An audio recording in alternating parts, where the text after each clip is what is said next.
Shalom, everybody. Welcome to this week's journey through Torah. We're getting closer to ending the book of Deuteronomy, the book of Devarim, the book of words. These are the words that Moshe was expounding and teaching to the people of Israel. Don't forget the emphasis of this book. As we were getting into it, we talked about how the emphasis here is the next generation that's getting ready to go into the land. They've only known the wilderness for the most part. Okay, now at this point, there are some among them that could have been alive when the first generation died off. But remember, those aged 20 and younger are the ones who are now standing here 40 years later. Okay, so if you can imagine, if you will, aside from Caleb and Yehoshua, everybody else in the nation is under 60. And they're getting ready to go into the land. So this is kind of what we're looking at. Most of this generation didn't experience a lot that they had in Mitzrayim. And now all they know is the wilderness. And life is going to change drastically when they get into the land. So Moshe is giving them instruction on what Yahweh desired for them, that when you go into the land that Yahweh has promised you, you're going to increase, you're going to multiply, you're going to have great things, but you have to learn to take care of them. You have to learn to work the land. You have to learn to bring the goodness of Yahweh before, into the temple. All this is things that they're going to have to learn. Life is going to change drastically. You're not going to be able to look to the center of the camp and be able to see the cloud and the fire, the pillar of fire. You're not going to be able to see all that now. Life is going to change drastically. The manna is going to stop.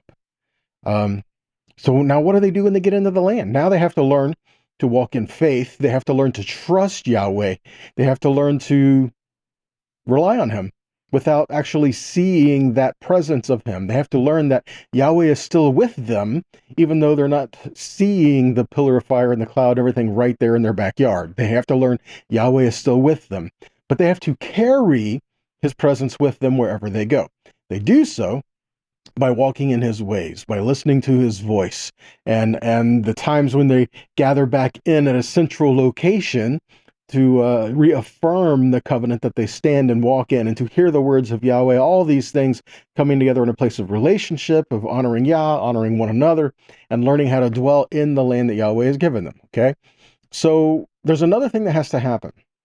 Well, we're going to talk about this briefly here, probably next week, a little more so. But each generation has to experience the presence of Yahweh. We cannot rely on somebody else's experiences.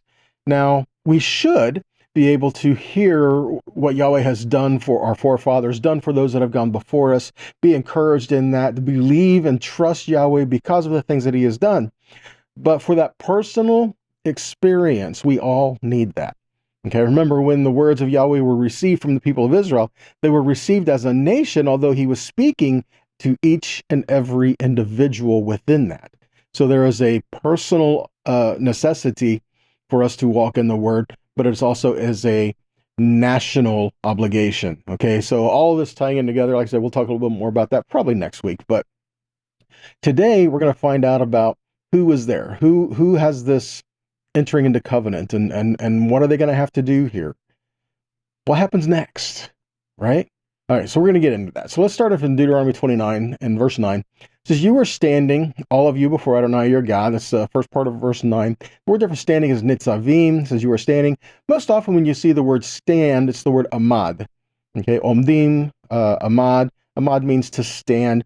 Nitzavim, it also means stand. It also means to establish something that's firm. There's a purpose here to one that is standing, and as we see that as we go through other places in Scripture as well, which I have some references here for you as well. But before we get there, I want to break the word down for you really quick. If we look in the pictographs for the Hebrew, the ancient Hebrew, you see here a nun, a tzadik, and a bet. What this represents is the seed or life and the righteous and the house. Okay, so we have the life, the righteous, and the house. So we have our life of those who are righteous is dwelling in his house. As they're going into the land, understand this is a place that he has called for us to dwell. He has given us this place of coming in together and standing with one another as we stand with him. And we have to have that experience there to carry it forward with us. You cannot carry something with you that you don't have a personal relationship with. Okay, so Yahweh is saying he wants us to experience himself, and we are all standing. We're standing as individuals before Yahweh, but we're also standing as a people before Yahweh. We're standing as a nation before him. Okay, so Nitzavim, what's this other times that this word was used? I only cover a couple places here, but some other places this was used is in Genesis 18, 1 and 2, where it says, Adonai appeared to him, this Avram, at Mamre's large trees while he was sitting at the entrance of the tent during the heat of the day. And when he lifted up his eyes to see, suddenly 3 men were standing right by him. When he saw them, he ran from the entrance of his tent to meet them, and he bowed down to the ground. Again, we have here of Avram, he's at the entrance of his tent. You know, this was after his Brit Milah, after his circumcision. And he looks up and it says Adonai appeared there, and he looks up and he sees these 3 men standing there. So they're standing there, but it's kind of like they're there for a reason. Okay, there's a purpose to them standing, and that's what we see here. Okay, it's standing. You could even use in the phrase like to make a stand, right? This was how this would kind of tie in there. Let's look again, Genesis 28. 12 and 13 of Jacob's ladder or staircase, depending on how you define that word. And so he lay down and he dreamed, and all of a sudden there was a stairway set up on the earth with its top reaching to the heavens, and behold, angels of God going up and down on it. Surprisingly, Adonai was standing on top of it, and he said, I am Adonai, the God of your father, the God of Abraham, the God of Yitzhak. The land on which you lie I will give to you and to your seed. So again, he's standing, but there is a purpose here. It's not just saying he was there. It makes a point. He was standing there. Where else do we see this? Isaiah 3:13. Adonai arises to contend the case. He stands to judge the people. And in Psalm 82:1 says Elohim stands in the divine assembly. And continuing in Psalms 82, he's standing with the purpose of judgment. So again, there's a purpose here when he's calling us to stand. And here we're called to stand with a purpose. And it's not really judgment. It's entering into covenant. We'll get to that in just a minute. Okay. First, let's address who is to stand. So let's go back and let's read that passage, Deuteronomy 29, 9 through 14. It says, you are standing today, all of you, before Adonai your God, the heads of your tribes, your elders, your officials, all the men of Israel, your children, your wives, the outsider within your camp, from your woodchopper to your water carrier.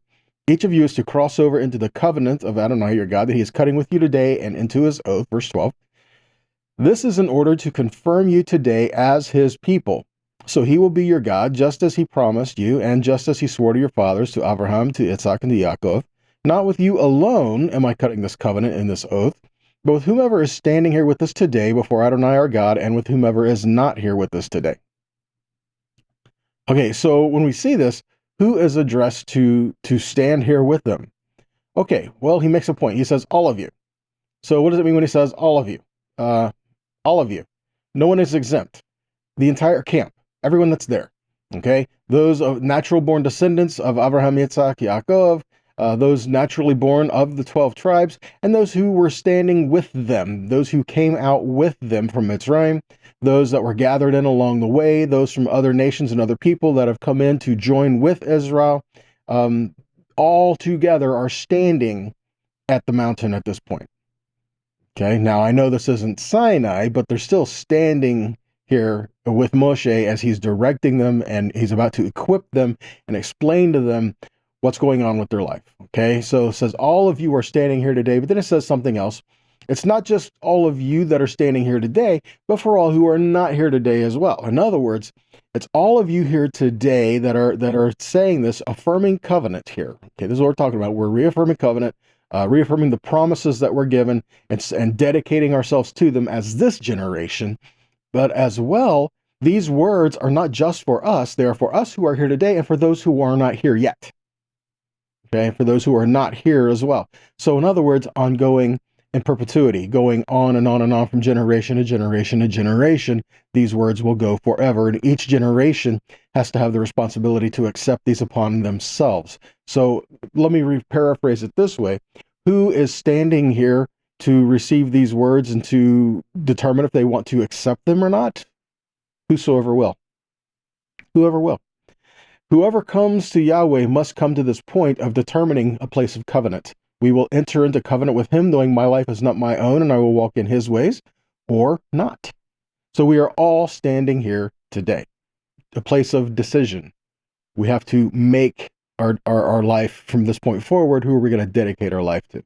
All of us come to that point, that crossroads, so to speak. Okay. So who are standing? All of us that are here and the next generation. Okay. But not just the next generation, from generation to generation to generation, all the way to the last generation.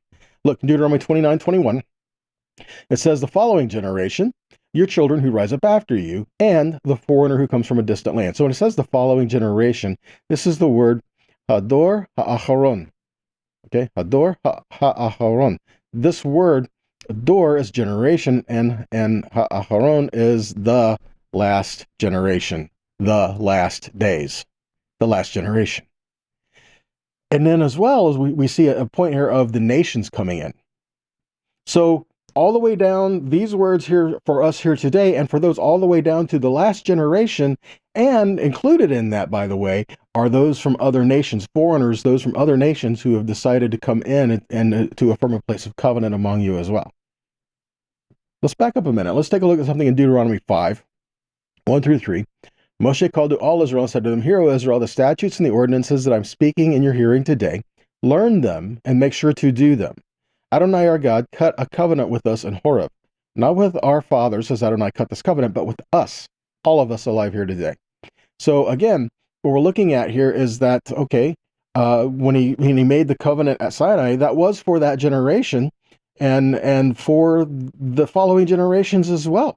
But what Moshe is saying is that you guys are here. This is for you. You have to do this. You have to affirm this covenant. This covenant was made with Yahweh. Will you walk in it? Right? So what was the purpose of standing today? To enter a place of covenant. Okay, to affirm that.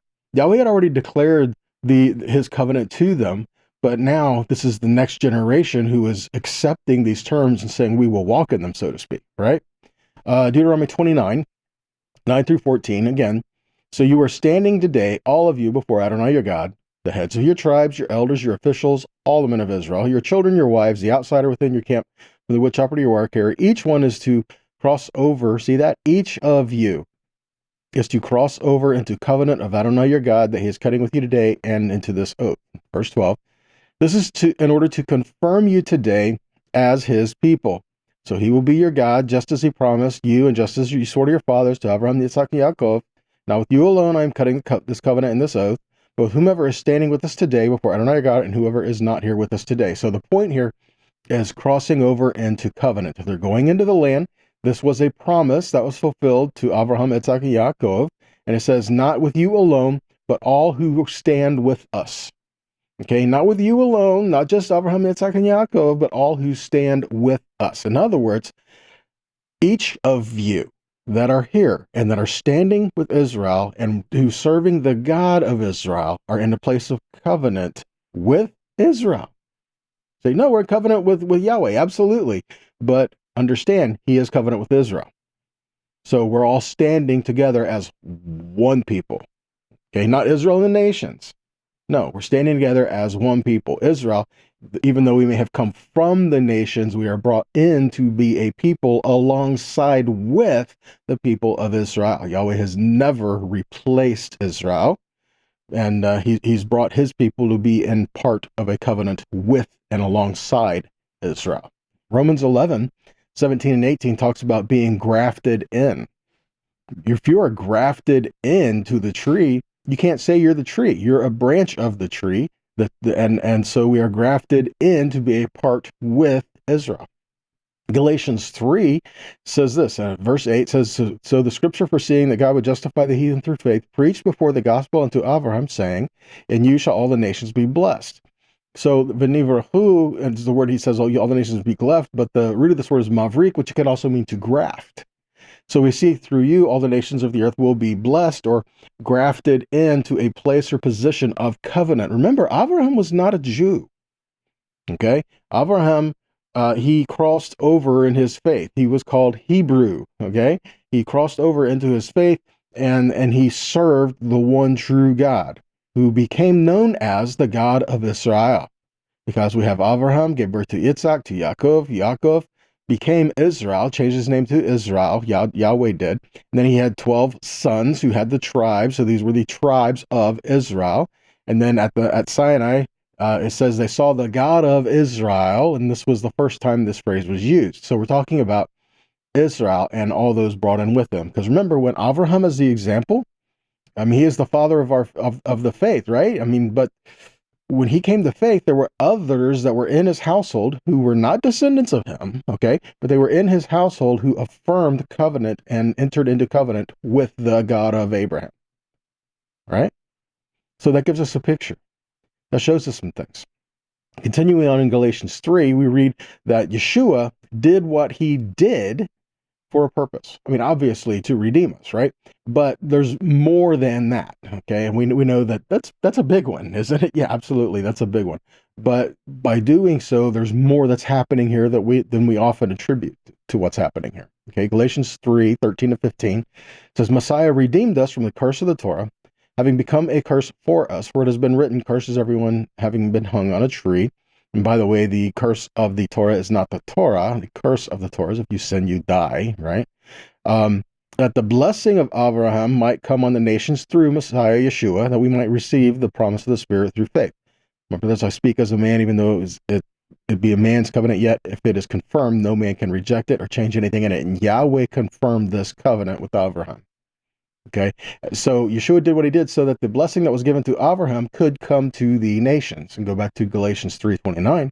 So also, if you belong to the Messiah, you are the seed of Abraham and heirs according to the promise. What promise? The promise Yahweh gave to Abraham, what was just mentioned earlier in that chapter.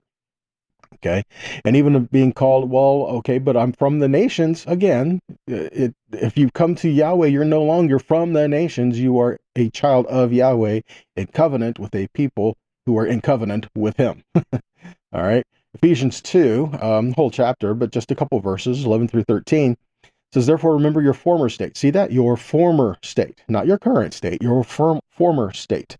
You Gentiles by birth, called the uncircumcised by those who, because the operation of their flesh, are called the circumcised. At that time, you had no Messiah. You were estranged from the national life of Israel, from the commonwealth of Israel. You were foreigners to the covenants embodying God's promise. You were in this world without hope and without God. But now you who were once far off have been brought near through the shedding of Messiah's blood. So you who were once far off in Messiah Yeshua are now brought near to what? You say, not what? Who? Brought near to God. Okay, yes, I'll give you that. Absolutely, brought near to Yahweh. But in this text, he says you were estranged and far and removed from specific things. And he says, through the blood of Messiah, you who were far are now brought near. So according to this text, you had no Messiah, you were estranged from the commonwealth of Israel. So in Messiah, you are now brought near to the commonwealth of Israel. You are foreigners to the covenants embodying God's promise, meaning you are no longer foreigner to covenant, but you are part of the covenant which has God's promise, and you were in the world without hope and without God. So now you have hope, and now you are with him.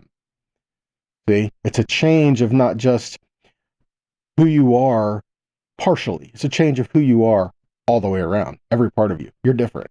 You've changed. All right, you are literally something new. In Ezekiel 47:21 says this, so you shall divide the land according to the tribes of Israel. You shall allot it as an inheritance for yourselves and for the sojourners who reside among you and have children among you. They shall be to you as native-born children of Israel. With you they shall be allotted an inheritance among the tribes of Israel. And in whatever tribe the sojourner resides, there you shall assign him his inheritance, declares the Lord God. So again, coming along and joining with the people of Israel, you are just like one who was born in Israel. And it's that way even in a time yet to come. Okay, so what happens here, Moshe tells the people, so you're going to go into the land. This is how Yahweh desires for you to live. But when you go into the land, you're not going to do it. Things are going to happen. You're not going to do what you're supposed to do, and you will be exiled because of it. So he prophesies exile, and then he says something interesting. He says, the people will ask why Yahweh has treated the people so bad. But here's the deal. They forsook the word of Yahweh. They walked contrary to Yahweh and his teachings, and Moshe warns them that if they break covenant, then they would receive desolation, exile, curses, and captivity. But isn't this the way people are? People ignore Yahweh, ignore his word, bad things happen, and then people say, well, why is God treating his people so badly? When we live in a world when most people don't listen to Yahweh or don't care what his word says. It's tough. You can't blame Yahweh for us not listening to him. We do have our choices to make. That's why he says, I've set before you life and death, blessing and cursing. Choose life. We have those choices to make. All right. And because of those choices, sometimes we make wrong ones. And sometimes others make wrong ones. And until we truly 100% are all submitted to Yahweh, it's not a perfect world. But there's a day coming, right? We'll talk about that some other time. But going on here, you are affirming covenant, and if you walk away from the covenant, then it produces exile. Okay, so even like back at the beginning of Gan Eden, right? He told Adam, if you partake of the tree of the knowledge of good and evil, you'll die. Well, that was equated with exile from the garden and exile from the presence of Yahweh. So this plan of getting the people to return to paradise, if you will, to return to Yahweh. And so if disobedience caused exile, what is expected of us on our return? Obedience. Okay, let's take a look at a few things, though. There is hope, right? Deuteronomy 29:24.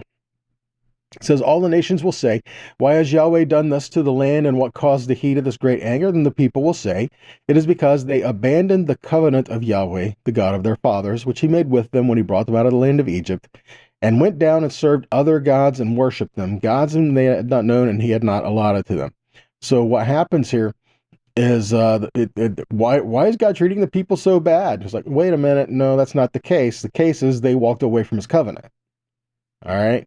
And then what happens? Well, that's going to produce exile. But in the saying they're going to be exiled, we have a promise of return. Okay, Deuteronomy 29:28. So Yahweh uprooted them from their land in anger and fury, great wrath, and cast them into another land as they are this day. And the secret things belong to Yahweh our God, but the things that are revealed belong to us and our children forever, that we may do all the words of this law. So we have the secret things. Satar is the word for secret things, which means something that is covered over. Doesn't mean it's not there. It's just covered over. You don't see it. It's there. You just don't see it. But then the things that are revealed belong to Yahweh, or the things that are revealed belong to us and our children, that we may walk in it. Well, this word for reveal is also related to the word of exile. So we have things that were exiled that are waiting for a place of return, because we're looking at the things that belong to us. How do we do this? We return to him and walk in his ways. But on this idea of they were exiled and they were cast into, in Deuteronomy 29:28, they were cast into another land, is the Hebrew word vayashlachem. Vayashlachem. If you look at a Torah scroll, you will see the word vayashlachem from the word shalach. The shalach is a shin, lamed, and kuf. And so we have the shalach, and the lamed is enlarged. Okay, so the lamed is enlarged. Okay, so again, shin, lamed, kaf, and the lamed is enlarged than all the other letters if you look at a Torah scroll. So what are we looking at here? All right, so the lamed means a shepherd's staff, much like the staff of Moses was used to lead the children of Israel out of Mitzrayim. The staff of Moshe raised up in the wilderness to symbolize how the Messiah would be raised up on the cross. We see a lot of things related to the shepherd and a staff. Okay, the letter Lamed is made bold to remind us that the great shepherd will be the one who gathers us wherever we may be scattered. So we have in the word, and they were cast into. This word for cast into is also scattered or sown, like you sow into the ground, right? So they were sown into another land as they are this day. But we have in this promise, the great shepherd will be one to gather us back in. See that? So though we were scattered, we will be gathered by the great shepherd. Let's go back to Deuteronomy 4:27-30. Yahweh shall scatter you among the nations, and you shall be left few in number among the heathen, where Yahweh shall lead you. And there you shall serve gods, the work of men's hands, wood and stone, which neither see, nor hear, nor eat, nor smell. But if from there you shall seek Yahweh your God, you will find him, if you seek him with all your heart and with all your soul.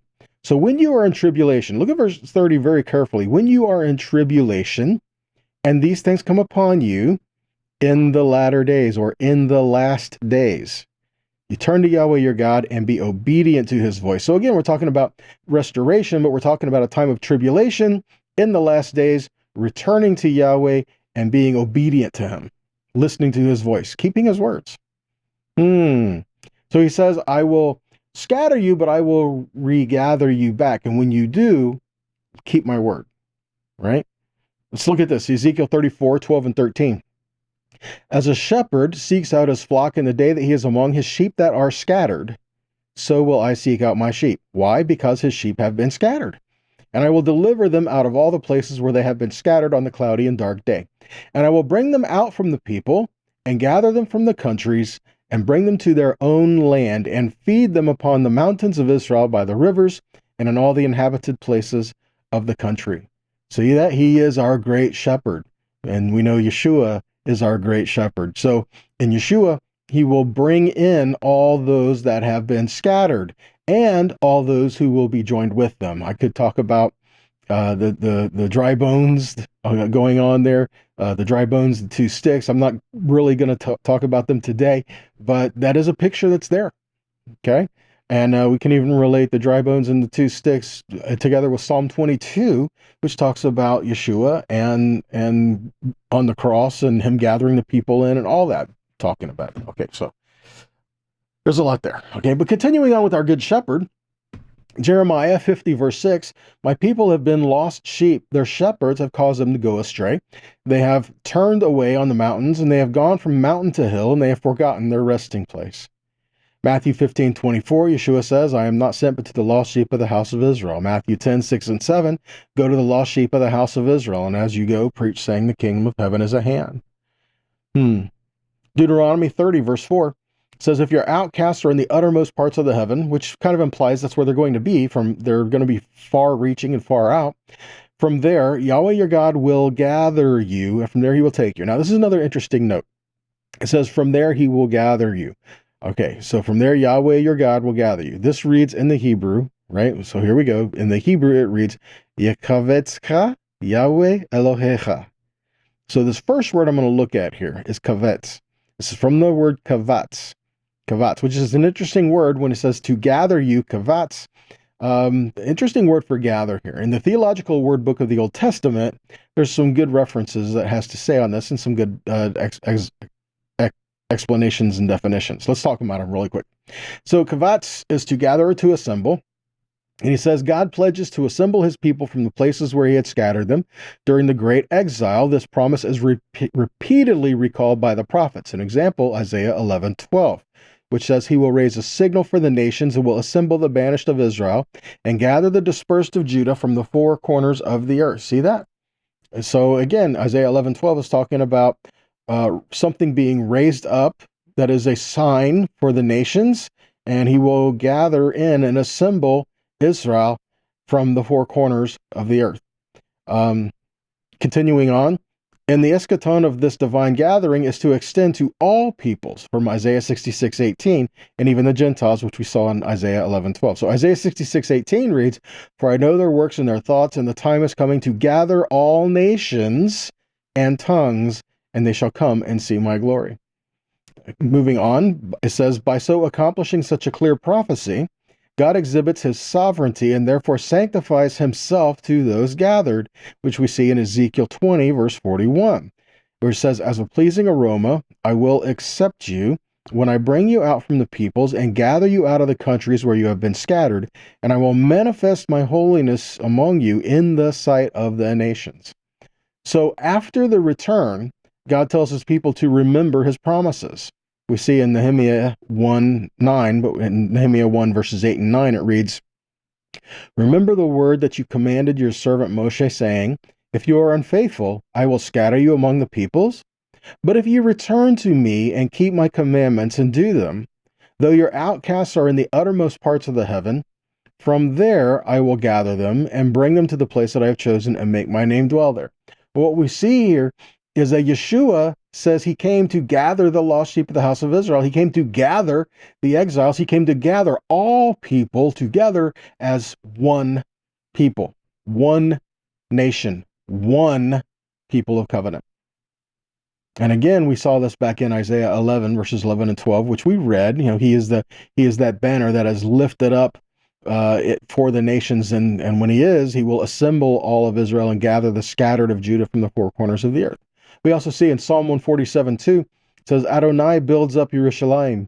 He gathers together the exiles of Israel. Jeremiah 29:13 and 14 says, you will seek me and find me when you search me with all your heart, and I will be found by you, says Adonai. And I will return you from exile and gather you from all the nations and from all the places where I have driven you, says Adonai. And I will bring you back to the place from which I removed you as captives into exile. Matthew 15:24 says, Yeshua says, I was sent to the lost sheep of the house of Israel. In John 10:27, we see that my sheep hear my voice, I know them, and they follow me. John 11. Really, really big one here. Remember, the people were having a fit because they said, what are we going to do with this guy Yeshua? If he continues on, all will believe in him. All will do that. And then it's really going to be a problem for us, right? There's some interesting things that were going on here. Caiaphas was a high priest that year, and Caiaphas has some interesting things to say that he understood because of his position as a high priest.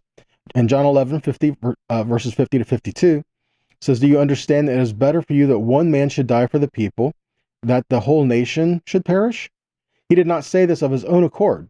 But being the high priest that year, he prophesied, see this, that Yeshua would die for the nation. Look at verse 52.